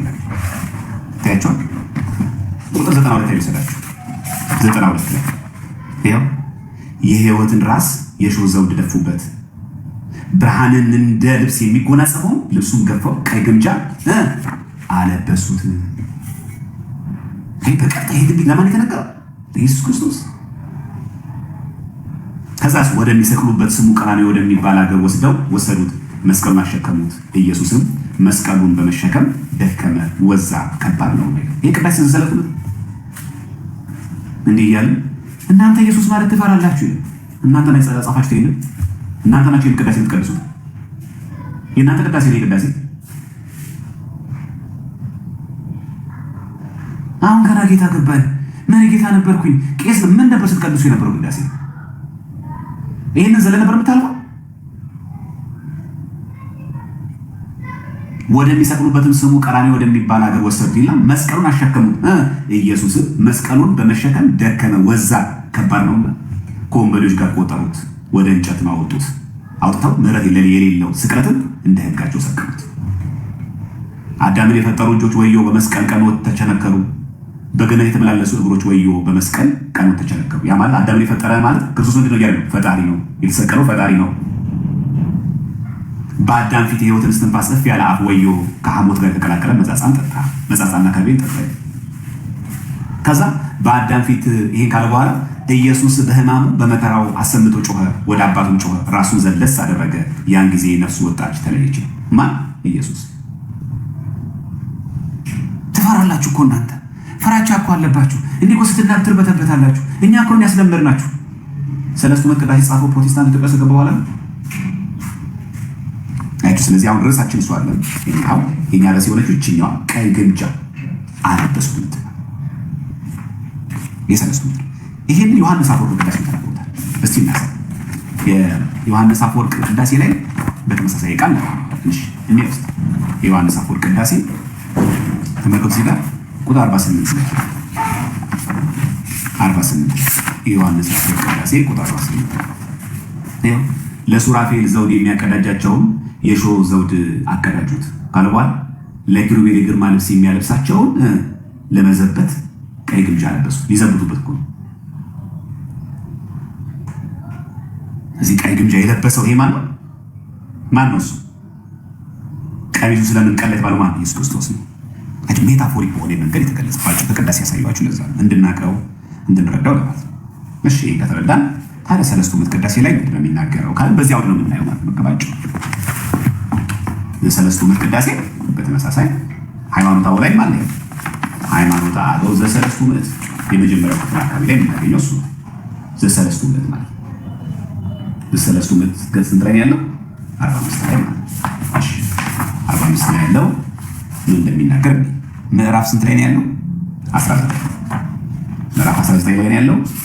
ቁጥር ደግሞ የምዕራፍ 19 ላይ ክፍል 1 ቁጥር 33 ላይ ከታው ክፍል 33 ላይ ለእግዚአብሔር አይኖች ጆሮች እንዳሉት መጽሐፍ የተናገሩት የቀሩትም እንዳሉት ስለ እግዚአብሔር የተነገረው ሁሉ የታመነ ነው። ከዛስ ምንድን የሚጠቅሰው? መዝሙር 34 ቁጥር በቀንም 33 ቁጥር 15 ቅድም አላየነው ይሄን አይታ እንዴት ሜንሽን እንደሚያ።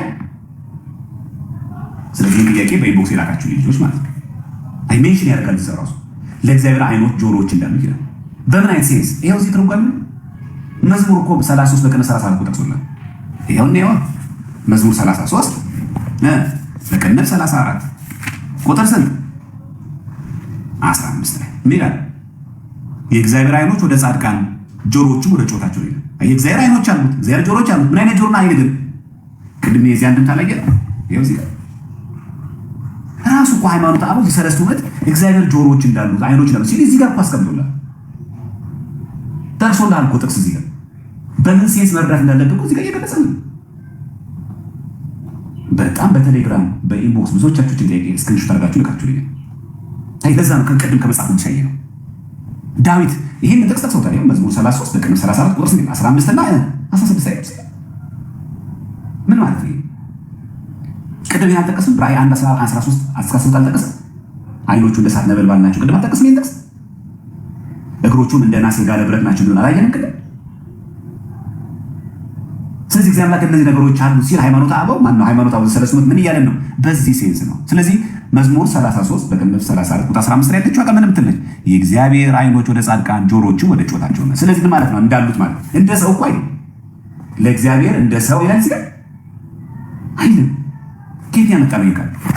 ይሄው ሃይማኖት አበው ሰለስቱ ምዕት ምዕራፍ 19 ገጽ 54 ቁጥር 33 ላይ ይለቃል። ለእግዚአብሔር እንደ ሰው አይደል? እንደ ሰው አይነት አይኖች እንደ ሰው ጆሮዎች እንዳሉት አይደል? ሲገለጸው በደንብ ሁለተኛ ከዚህ ጋር አብሮ እንደዚህ ለማጣቀሻ ምን አደረጉ? እዚሁ ጥቅሱ የ33ን ሳጨርሱ ወደ 34 ሳትገቡ ጥቅሱ እኮ እዚሁ አለ ጋር። እስቲ እነዚህ ላይ እንደምታዩዋቸው እዚህ ጋር ያልቃል እኮ ነገሩ። እስቲ እንየው የጠቀሰው አንዱ 33 በቀንም 34 15 ቅድም አሳይቻችኋለሁ፣ ግን ላረፈዳችሁ ሰዎችም ክላስ አንዱ ልድገ። እሺ 33 ይቅርታ ስንት ነው? 33 በቀንም 34 አይደል? ይሁን 33 34 ቁጥር ስንት 15 አለኝ 15 ነው። የእግዚአብሔር አይኖች ነው ይላል። የእግዚአብሔር አይንተ ምህረቱ ወደ ወዳጆቹ ናቸው። እግዚአብሔር አይን አለው፣ ግን የምን አይን? የምህረት አይን። ወእዝኑ ጆሮቹ ሀበ ስእለቶሙ ወደ ልመናቸው። ከዛ እዝነ ፈቃዱ እዝነ ምህረቱ ወደ ልመናቸው ነው ይላል። ስለዚህ አዎ እግዚአብሔር አምላክ አይኖች አሉ፣ አዎ ጆሮች አሉ። ምን ግን አይን ሲል ምን ማለት ነው? አይንተ ምህረቱ። ጆሮ ሲልስ እዝነ ፈቃዱ የፈቃድ ጆሮ አለው። አይ የሚሰማው ራሱ እግዚአብሔር አምላክ ምህረቱ ያለው ወደ ጻድቃን ለማለት ነው። ሁለት ጆሮ አለው እንደ ሰው ይላል። እንደዛ ሁለት አይኖች እንደ ሰው አሉት ይላል። እዚህ ለራሱ ጋር ወደዚህ አንድም ተማት ነው። እስቲ እንጨርሶች ሙሉ ገጽ ነው። ለእግዚአብሔር አይኖች ጆሮች እንዳሉት ይላል። ከዛ ይላል መጽሐፍ የተናገሩትን የቀሩትም እንዳሉት ይላል። ስለ እግዚአብሔር የተነገረው ሁሉ የታመነ እውነተኛ እንደሆነ እናመን ካሁን ይላል። ነገር ግን ይላል እዚህ ጋር ሲያፈርሰው ነገር ግን አይመረመርም፣ አይታሰብም። አየህ ሰዎችም ሁሉ በእግዚአብሔር አርአያ በእግዚአብሔር አምሳል የተፈጠሩ ናቸው። አየህ አይመረመርም። እንደዛ እንዳታስብ። እግዚአብሔር አይን አለው፣ እግዚአብሔር ጆሮ አለው። ግን እንደዛ እንደ ሰው እንዳታስብ። እንዲናመን ጆሮዎች እንዳሉት ይሰማል። ጆሮቹ እዝነ ፈቃዱ ማለት ነው። እዝነ ምህረቱ ማለት የምህረት ጆሮ አሉት፣ የፈቃድ ጆሮ አሉት። ፈቅዶ የሚሰማዋል፣ በምህረቱ የሚሰማዋል።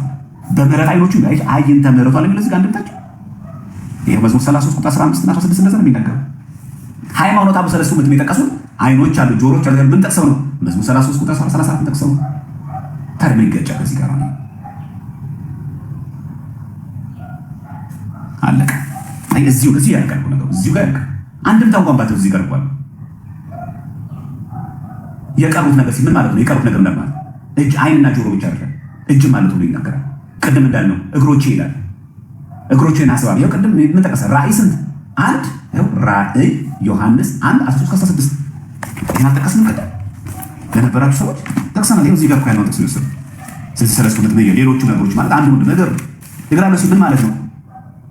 ይኸው ቅድም እግር የተባሉት እነማን ናቸው? ሐዋርያት። ቅድም አንድ ታረየ አላየንም? ቅድም አላየን? እዛ ይላል ይሄ ማለት ምን ያህል እዚህ አይኖቹ እንደ እሳት ነበልባል ነበሩ ካለ እግሮቹም በእቶን የነጠረ የጋለ ናስ ይመስላሉ፣ ድምፁም እንደ ብዙ ውሃዎች ድምፅ ነበር። አይኖቹ ሲል ማለት ነው እንደ እሳት ነበልባል ነበሩ ሲል ሆረር ፊልም ላይ እንደምናየው የሚያበራ አይን ማለት ነው። እግሮቹ በእቶን የነጠረ የጋለ ናስ ይመስላሉ ሲባል ልክ ፍም የሆነ እግር ምናምን ማለት ነው። ቅድምን አየን አንድምታው ይሄው እዚህ እኮ አይተን ነው። ሰለስቱ ምዕት አንድምታ ላይ እኮ አይተን ማን ነው የሰለስቱ አዲስ አበባ አንድምታ የጠቀሱት ስንት ላይ ነው? ሰለስቱ ስንት ነው የጠቀሱት? ራእይ ስንት? አንድ ስንት 13 ከ14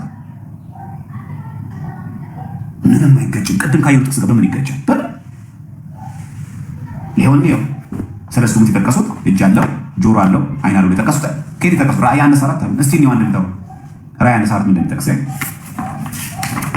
1:14 ነው የምንመለከተው።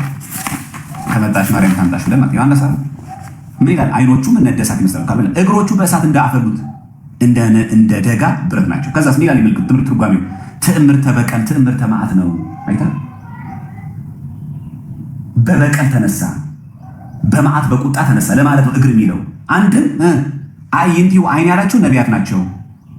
አይንት አላቸው አይን አላቸው ለምን? ሚስጥራ ያሉና እገሪው እግር አላቸው ማንን? ሐዋርያትን። ለምን ሐዋርያትን እግር አላቸው? ሁሩ ወመሃሩ ሂዱና አስተምሩ ብሏቸዋልና። ስለዚህ እግዚአብሔር እግሮች ይባላል። አይ ፍቹ ብዙ ነው እንጂ በቁም ሁለት እግር ማለት አይደለም። በቁም ሁለት አይን ማለት አይደለም። ከእንደገና አይንት ይባላል። ቀሳውስት አይንት እግዚአብሔር ካህናት ይባላሉ። እግዚአብሔር አይኖች እገሪው የተባሉት እነማን ናቸው? እግሮቹ የተባሉት ዲያቆናት። ለምን? ለተልእኮ ይኖራሉ ሲፋጠኑ። ስለዚህ አሁን ቀደም ከጠቀስናቸው ጥቅሶች ይሄ ሰለስቱ ምዕት የተለየ ጥቅስ ነው ያቀረበው እዚህ ጋር ምን? ስለዚህ ይህን ጥቅስ እያዩ ይሄው እናንተ እኮ መጽሐፍ ቅዱስም ይኸው ሃይማኖት አባዎቹ ላይ እግዚአብሔር አይኖች አሉት እንደ ሰው ይላል። ታዲያ ሲል ለእግዚአብሔር እንደ ሰው አይነት ጆሮ አሉት ይላል። አይመረመርም እያለ አይታሰብም እያለ ሰዎች ግን በምን ተመስለዋል? በእግዚአብሔር አይን አምሳል ተፈጥረዋል። ሰዎች እንደ እግዚአብሔር አይነት አይን ያላቸው አይደል? እግዚአብሔር እንደ ሰው አይነት አይን አለው አይደል? ለዚህ ደግሞ ሜንሽን መጽሐፍ ቅዱስ ጠቅሷል። አንድምታውን አየን ቅድም እንዳየን ግልጽ ነው ያሰብ ችና ብዙ በጣም የተሸራሸረችው እቺ ስለሆነች እቺ ገብታችኋለች።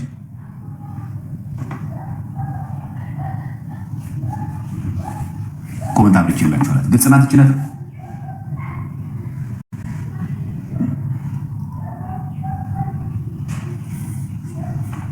አይ ምንም ነገር ነው ማይከ ለዛ ነው ብዙ ትልቁ ችግራችን እኛ ልክ እንደ አሕዛቡ እንደ መናፍቃኑ ዝም ብለን ስክሪንሾት እናደርግና ነገር እንወስዳለን።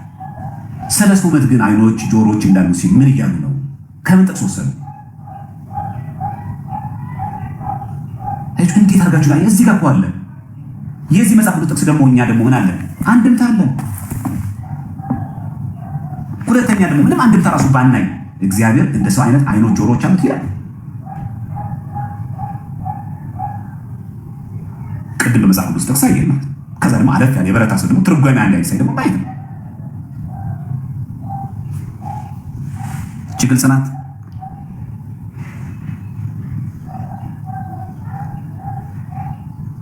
ስለዚህ ለእግዚአብሔር አለው ሲባል ምን ማለት ነው? አይመረመርም። አይኖች አሉት ጆሮዎች አሉት፣ ግን ይሄና ሁለት ጆሮ ነው እንደዚህ ሁለት አይነት እግር ነው ሁለት አይነት አይን ነው ተብሎ ግን አይመረመርም። እንደዛ ማለት አይደለም። የምህረት አይን አለው ጆሮ ሲባል ደግሞ ፈቃዱ ለማለት ነው። እዝነ ፈቃዱ እዝነ ምህረቱ ለማለት ነው። ይሄ ጥቅስ በነገራችን ላይ ሃይማኖት አበው ብቻ ነው የሚያለው። ምን ላይ ያለ ሃይማኖት አበው በጣም የሚገርማችሁ ሃይማኖት አበው ሰለስቱ ምዕቶች ይመስላል። ግን ሃይማኖት አበው ዘቅዱስ አትናቴዎስ ላይ ራሷል ሰለስቱ ምዕት ያውቃል እንጂ አትናቴዎስ ላይ ተናግሮታል። ያው አትናቴዎስ ተናግሮ ደውላ ሃይማኖት አበው አትናቴዎስ እስቲ እዚህ እንፈልግ። አትናቴዎስ እዚህ ጋር እንፈልገው። አባታችን ዘእስክንድርያ ማለት ነው። አትናቴዎስ እዚህ ጋር ይርቅማል ላይ ቲኮድ ላይ ነው የሚሆነው። አትናቴዎስ ይኸው እዚህ ጋር 14ኛው ላይ አትናቴዎስ ገጽ ስንት ላይ ነው ያለው? 68 ላይ ስትሄድ ሃይማኖት አበው ዘቅዱስ አትናቴዎስ ምዕራፍ 28 ላይ ነው ያለው። የሚገርማል ምዕራፍ 28 እዚህ ላይ ማለት ነው። ክፍል 14 ቁጥር 30 ላይ ነው። ቁጥር 30 ይሄ ምን እንደሚተነኩት ሃይማኖት አበው ላይ መርምሮ ማወቅ ግን አይቻልም እናምንበታለን ይልና እንጂ ለእግዚአብሔር አይን፣ ጆሮ፣ እጅ፣ እግር እንዳለው የተነገረው ሁሉ ስለ እግዚአብሔር በከበሩ መጽሐፍ የተጻፈ ሁሉ የታመነ የተረዳ ነው። የተናገርነው ሁሉ ለእግዚአብሔር አለው። ነገር ግን አለው አይን፣ ይሰማል፣ ያያል። ግን ምን ማለት ነው? አይመረመርም። አይታወቅም። ከነጥቅሱ አሁን ተመሳሳይ መዝሙር 33 በቅንፍ 3 ቁጥር 15 የዮሐንስ ራእይ 1:13 እስከ 3 ተመሳሳይ ጥቅስ። የአትናቴዎስም አረዳድ የሰለስቱ ምዕትም አረዳድ አንድ አይነት ነው። የእግዚአብሔር ዓይኖች ወደ ጻድቃን ናቸው፣ ጆሮች ወደ ልመናቸው ሲል ይሄው ነው። በቃ አረዳዱ ይሄ ነው። አይ ስለዚህ ይላል እዚህ ጋር ማወቅ ግን አይቻልም እናምንበታለን እንጂ አይ መርምረህ እንደዚህ አትበል። ሁለት እኮ አይን ማለት ነው፣ ሁለት እኮ ጆሮ ማለት ነው፣ ሁለት እኮ እጅ ማለት አይደለም። ለእግዚአብሔር አይን፣ ጆሮ፣ እጅ፣ እግር እንዳለው የተነገረው ሁሉ ስለ እግዚአብሔር በከበሩ መጽሐፍ የተጻፈው ሁሉ የታመነ ነው፣ የተረዳ ነው። የተናገርነው ሁሉ ለእግዚአብሔር አለው። ነገር ግን አይመረመርም፣ እንደ ሰው እንዳታስብ፣ አይታወቅም። ግልጽ ነው። ገብታችኋል? ለዛ ላይ ከስር ምን አለ? ራሱን ጥቅስ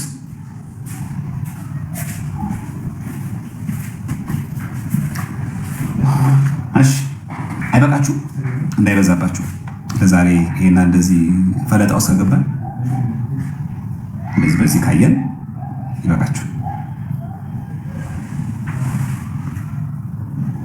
አይበቃም? ይሄ ግልጽ አይደለም? አልገባችሁም?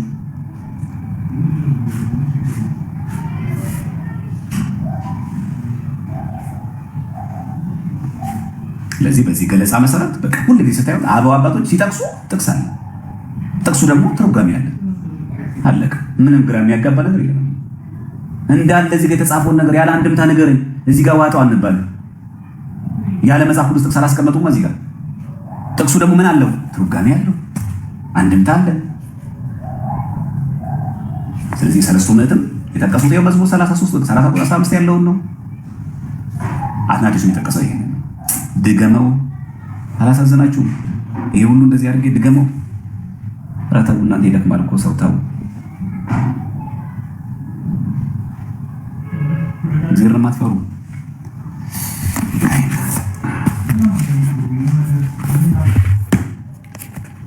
እንደዚህ ቀስ ብዬ እየመላለስኩኝ ጥቅሱ ራሱ እዛው እየደጋገምኩ አታስቡም። በቃ እናንተ እንዴት ነው የሚሻላችሁ? ስለዚህ ኦሪት ዘጸአትም ምዕራፍ 3 ቁጥር 8 ላይ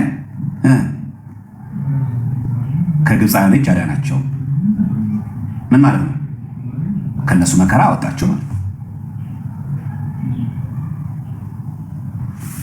ስለዚህ ዛሬ ይሄን ተማማር ማለት ነው። እሺ፣ ያንገባው ሰው ካለ ያስገባና ጥያቄ ካለ ምን እንቀበላለን። ሀሳብ ካለን እናየው ነገርም ካለን እናያለን። ዛሬ ግን ይህን በዚህ እንመለከታለን ማለት ነው።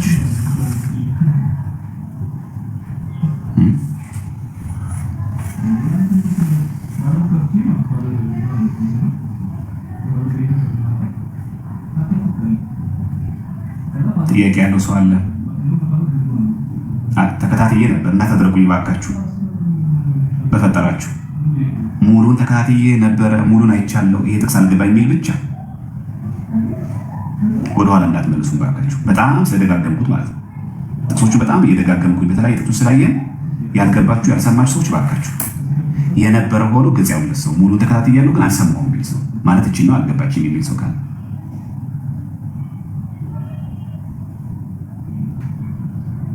አንድ ቁጥር ጻፉ። ሞዴሬተር ይስባችኋል ወይ ደግሞ ገስት ላይ ላኩ። ነበርኩኝ ሙሉን ተከታትያለሁ ሰምቻችኋለሁ ግን አልገባኝ የሚል ሰዎች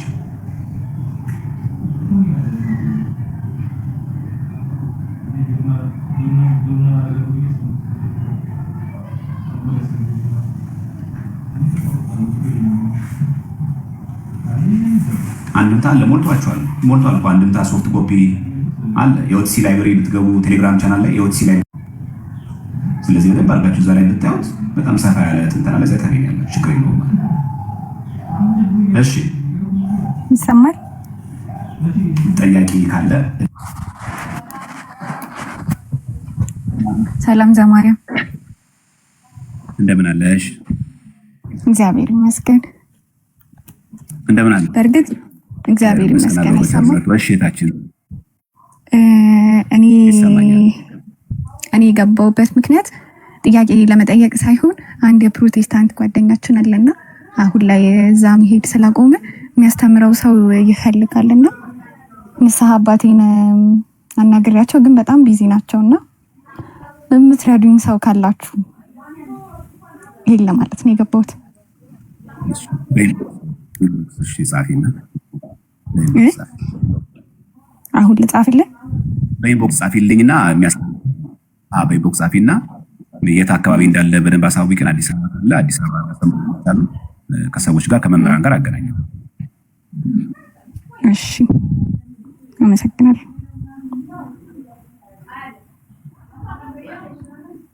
በርቱ። እሺ እንደዚህ አይነት ጥያቄ ጠይቁኝ። በቃ እንደዚህ ከትምህርቱ ጋር ሳይሆን ሰላም ነው። አያና እንዴት ነህ? ይሰማል? ይሰማኛል። አዎ እንደምን አለ? ኧረ በፈጠረ ይሰማኛል። ቀጥል። አለው እግዚአብሔር ይመስገን። እሺ እባካችሁን ትምህርቱን የተከታተላችሁ ሰዎች አማርኛ ትሰማላችሁ? አማርኛ ይሰማችኋል? ትንሽ እኛ እናሳዝናችሁ? እኛ ስንለፋና እናሳዝናችሁም? ትንሽ ምን ይሻላችኋል? የመጣኝ ተብላችሁ ነው የነበረ ሰው ጠይቁ እያልኩኝ ትምህርቱ የተከታተለ ሰው ትምህርቱን የሰማ ሰው ይጠይቀን እያላችሁ እኔ እኮ በኢንቦክስ ለሚጽፉልኝ ሰዎች በሙሉ በተቻለ መጠን አዘዝ ጥያቄ እስካሁን ድረስ እኮ መልሳለሁ። እንደዚህ መማር ፈልጋለሁ እና በቃ ካልበዛ ነው መስተካከል ሁላችሁ እኮ ኢንቦክስ መልሳለሁ። ማንንም ሳላማርጥ ሳልልክ ማለት በቃ መማር እንፈልጋለን ነገ ሊመለስ ይፈልጋል ነገ እንደዚህ ሊሆን ይፈልጋል ስትሆን እየመለስኩ አይደል? ለዛ ነውና ከዚህ አንፃር ተረዱሽ። እንቀጥል። ትምህርቱን ሙሉ ተከታትሎ ያልገባው ሰው ካለ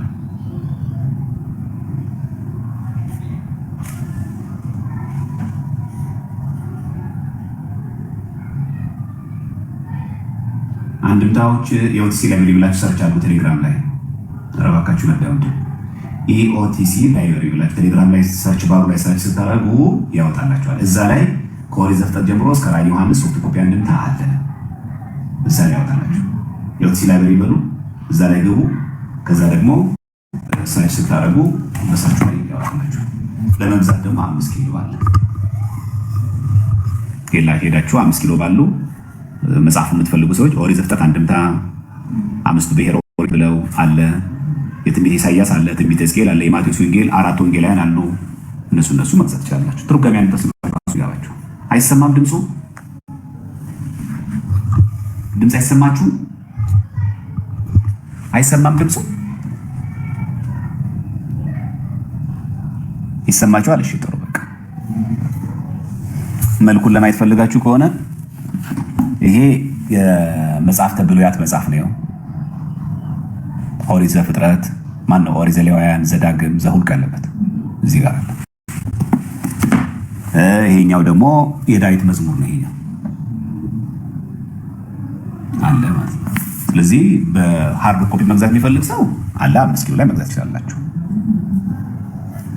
ለዛ ነሽ ፒዲኤፍ ደግሞ የኦቲሲ ላይብረሪ የሚባል ቴሌግራም ግሩፕ ላይ ታገኙታላችሁ።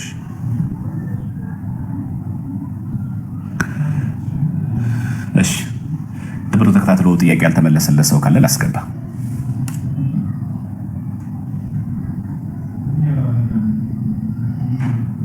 ትምህርቱን ተከታትሎ መልሱ እንትኑ ያልገባው ሰው ትምህርቱን ተከታትዬ የነበረ ግን ደግሞ የሚል ሰው ካለ ላስቀድም።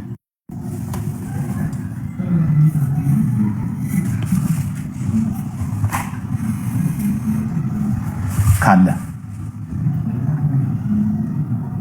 ሪኩዌስት ላኩና ሞዴሬተሮች ያስገቧቸዋል። ጥያቄውን ትምህርቱን ተከታትያለሁ፣ አሁን እግዚአብሔር ጆሮ አለው አይን አለው ሲል ምን ማለት እንደሆነ ተከታትያለሁ፣ ግን ያልገባኝ ነገር አለ የሚል ሰው ካለ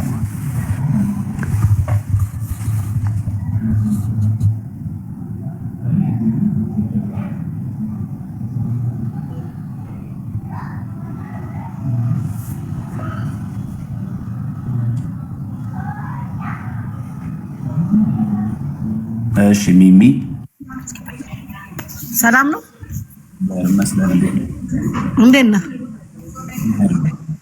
አይሰማም ድምጽ ይሰማኛል። እንደምን አለ? እኔ አርሴማ ነው ያለሁት አልማንያ። ስትገባ ደስ ብሎኝ ሰላም ልበል ብዬ ነው። አልማንያ ነው ያለሁት ለአርሴማ ልሳለም እንጂ ቅድስት አርሴማ። እንዴት ነህ? ደህና ነሽ? እግዚአብሔር ቤተሰብ ሁሉ በጣም ነው ትምህርት ነው የምወደድህ። በጣም ነው የምከታተልህ። በጸሎት አስቡኝ። አርሴማ ነው ያለሁት። ጸሎት አድርግልሃለሁ። ሀገራችንም በኢትዮጵያ ላለው ነገር ትምህርት ግን መስማት ትችላለህ። መቀመጥ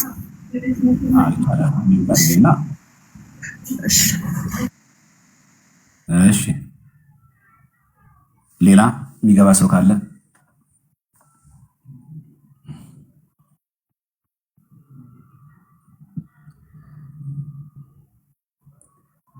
ሌላ ሰው የሚገባ ሰው ካለ ጥያቄ ያለው ሰው ማለት ነው። ጥያቄ ያለው የሚገባ ካለ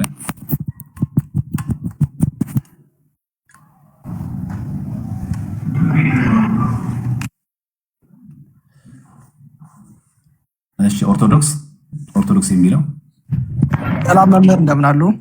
እግዚአብሔር ይመስገን። እንደምን አለ? እግዚአብሔር ይመስገን።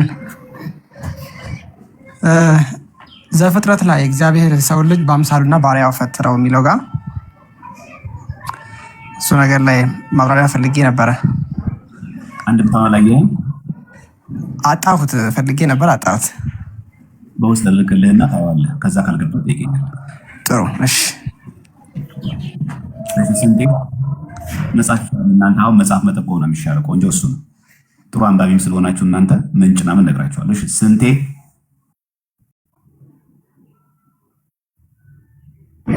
እሺ ዲያቆን ዘማርያም እንዲሁም እዚህ ያላችሁ ሁላችሁ ማምን እንደምን ዋላችሁ?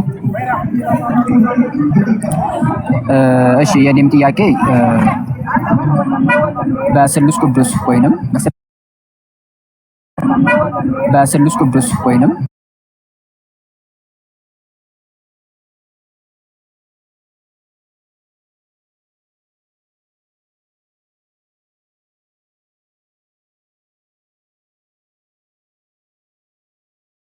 ያለህበት አይሰማም ጫጫታው፣ ለዛ ነው። ስለዚህ ጩኸቱ ምናምን ያለ መግባት ትችላለህ ማለት ነው። እሺ ሌላ አለ? ይበቃችኋል። ጥያቄያችሁ ዛሬ በተመለከተ ጥያቄ ያለው የለም ማለት ነው። እሺ ይበቃናል። ነገ እሑድም ቅዳሴ ስላለ ባጭሩ እዚህ ጋር እንቋጫለን። በዛሬ በተመለከተ ጥያቄ ያለው ሰው ብቻ ይግባ፣ ካለበለዚያ ወዲያው ነው የማወርዳችሁ። ዛሬ በተማርነው ትምህርት ሙሉን ተከታትያለሁ ግን አልገባኝ የሚል ሰው አስገባለሁ። አለበለዚያ ወዲያው ነው የማወርዳችሁ። እንዳታዝኑ። በኔ ጠይቃለሁ። በዛሬ ትምህርት ላይ ካልሆነ አወርዳለሁ ወዲያው። እሺ ሱሱ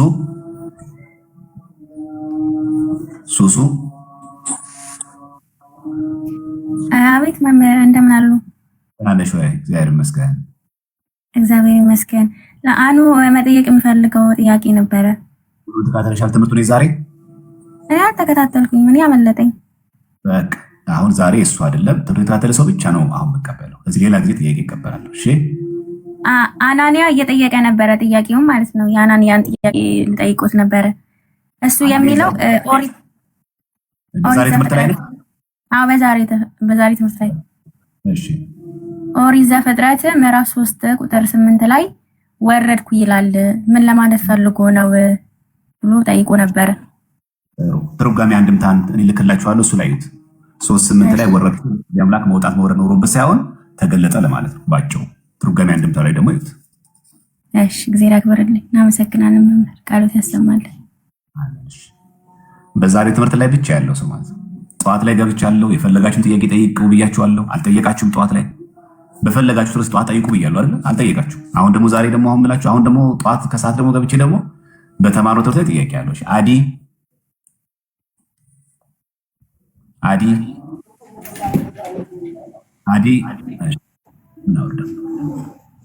እሺ ሰላም ዛክሱም ሰላም መምህር እንደምን አለሽ? ቻንሽ እግዚአብሔር ይመስገን ቃለ ሕይወት ያሰማልን። አንድ ጥያቄ ነበር ማለት እግዚአብሔር በዙፋኑ አለ ማለት አቡነ ተክለ ሃይማኖት ከ24 ካህናተ ሰማይ ሆነው አጠኑ ዙፋን አጠኑ ይላልና እንደ ከካህናተ ሰማይ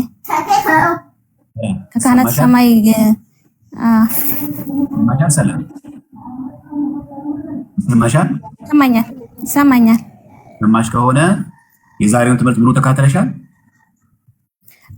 አይ ከሱ የተያያዘ እኮ ነው። ገባኝ እኮ ሙሉን ተካተለሻል ወይ? ችግር የተያያዘ ይሁን ችግር ሙሉ ተካተለሻል? ተከታትያለሁ። ሙሉ ተካተለሽ ጠይቄሽ ከዚህ ጋር የተያያዘ ምን አልኩኝ እኔ ማለት አሁን አቡነ ተክለ ሃይማኖት አጠኑ ዙፋን ይላልና ዙፋን ማለት ምን ማለት ነው? ማለት እግዚአብሔር ዙፋን አለው ሲባል ማለት ከካህናት ሰማይ ከ24 ካህናት ሰማይ ማለት በቁጥር ነው ወይስ በቅድስና ነው አንድ የሆኑት? በቅድስና ነው። በቅድስና ከ24ቱ ካህናተ ሰማይ 25ኛ ሆነው አብረው አጠኑ። ዙፋኑ ሲሉ የእግዚአብሔርን ክብር ለመግለጽ ነው እንጂ ልክ እግዚአብሔር ትልቅ የወርቅ ወንበር ኖሮ ወይ የእሳት ወንበር ኖሮ አይደለም። እግዚአብሔር ወንበሩ በዚህ በኩል ነው፣ ፊቱ ወደዚህ ጋር ነው፣ ፊቱ ወደዚህ ነው፣ ጀርባው ይሄ ነው፣ ቀኝ ነው፣ ግራ ነው የለውም። እግዚአብሔር ሁሉ ቦታ ይመላ ነው። ስለዚህ በዙፋኑ ማለት እግዚአብሔር በሚመለክበት ስፍራ በሰማይ ንጹሃን መላእክት እግዚአብሔርን እያጠኑ ቅዱስ ቅዱስ ሲሉ አቡነ ተክለ ሃይማኖት እዚህ አይነት የቅድስና ደረጃ ደርሰው አብረው አመሰገኑ ለማለት እንጂ ዙፋን ሲባል እንደ ባለስልጣን አይነት ወንበር ለማለት አይደለም። ለምሳሌ ታቦት የእግዚአብሔር ዙፋን ይባላል። አርክ ይባላል ታቦት፣ ቴብል ይባላል ታቦት፣ አልተር ይባላል መሰዊያ ታቦት፣ ከነብቶርኒ ይባላል ምን ማለት ዙፋን። ስጋ ወደ ሙስ ስለሚፈተትበት የክርስቶስ ስጋ ደግሞ አማናዊ ስለሆነ ክርስቶስ የሚሰየምበት ስለሆነ ታቦቱ ራሱ የእግዚአብሔር ዙፋን ይባላል እንጂ ትልቅ የሆነ መቀመጫ ወንበር ያለው ባለስልጣን እንደዚህ እንደሚቀመጣል። ግን ሰውኛ በሆነ ዘይቤ ለመግለጽ መጽሐፉ የተጻፈው ለኛ ስለሆነ ሰውኛ ዘይቤ በሆነ መንገድ ለመግለጽ የእግዚአብሔር ዙፋን ብሎ ይገልጻል። ግልጽ ነው እንጂ ዙፋን ሲባል እንደዚህ አይነት ዙፋን ማለት አይደለም። ኦርቶዶክሳዊ ወጣት የለም።